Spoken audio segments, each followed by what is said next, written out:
मी सकल नाभिक समाजासाठी ट्रॅव्हल्स दिले, नेमकं काय नियोजन आहे? नाही, कसं आहे की सकल नाभिक समाजाच्या गेल्या कित्येक वर्षाच्या मागण्या आहेत.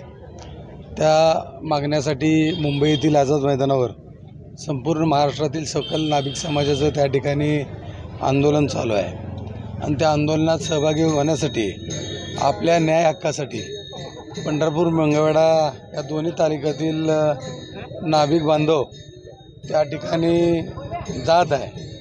त्यामुळं त्यांना या ठिकाणी त्यांच्या आंदोलनाला यश यावं या शुभेच्छा देण्यासाठी मी या ठिकाणी आलो.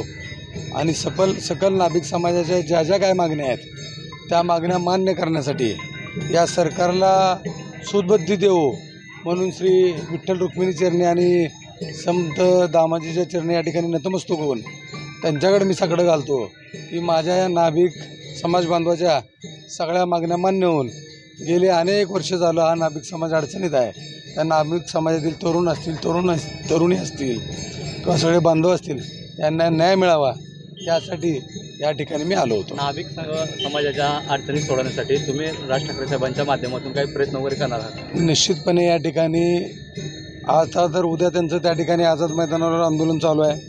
निश्चितपणे मी आज रात्री किंवा उद्या सकाळी महाराष्ट्र नवनिर्माण सेनेचे अध्यक्ष माननीय राजसाहेब ठाकरे यांच्या कानावर ही गोष्ट घालून निश्चितपणे या महाराष्ट्राचे मुख्यमंत्री असतील, उपमुख्यमंत्री असतील, त्यांना माननीय राजसाहेब नाभिक समाज बांधवांच्या अडचणी सोडवण्यासंदर्भात त्या ठिकाणी निश्चितपणे बोलतील. आणि ते बोलवण्यासाठी निश्चितपणे मी राज ठाकरे साहेबांना या ठिकाणी विनंती करणार आहे. पंढरपूर मंगळवेढा मतदारसंघातील अशा विविध प्रश्नांकडे कुठेतरी विद्यमान प्रतिनिधींचं दुर्लक्ष होते असं वाटते का? याच्यामध्ये राजकीय असा काही भाग नाही. समाजबांधव आपल्या न्याय हक्कासाठी चालल्यात, त्यामुळे राजकारण हा विषय नाही.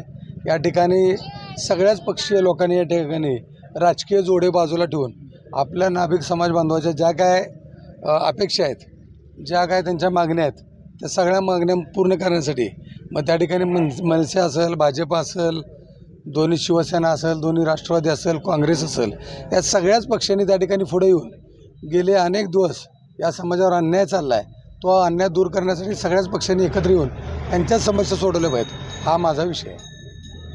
मंगळवेढा मतदारसंघात खरं तर तुम्ही गावभेट दौरा सुरू करणार आहात, कशा पद्धतीचं नियोजन असेल? नाही, गावभेट दौरा मी त्या ठिकाणी सुरू केलेला आहे. या मतदारसंघातील अनेक तरुणी असतील, माता भगिनी असतील, वडीलधारी मंडळी असतील, माझ्याशी भेटत आहेत, माझ्याशी चर्चा करत आहेत. त्या ठिकाणी मी माझं मत त्यांना सांगतो की मी आत्तापर्यंत काय केलं आहे आणि यापुढं मी तुमच्यासाठी काय करणार आहे. निश्चितपणे या ठिकाणचा विकास झालेला नाही आणि तो विकास करण्यासाठी माननीय राजसाहेब ठाकरेंच्या माध्यमातून मी निश्चितपणे प्रयत्न करून मंगळवेढा तालुका असेल, पंढरपूर तालुका असेल, तो सुजलाम सुफलाम करण्यासाठी निश्चितपणे प्रयत्न करणार आहे. देत नाही कोण म्हणता देत नाही.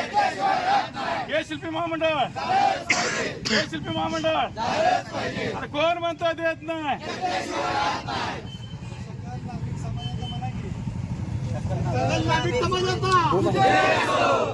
सकल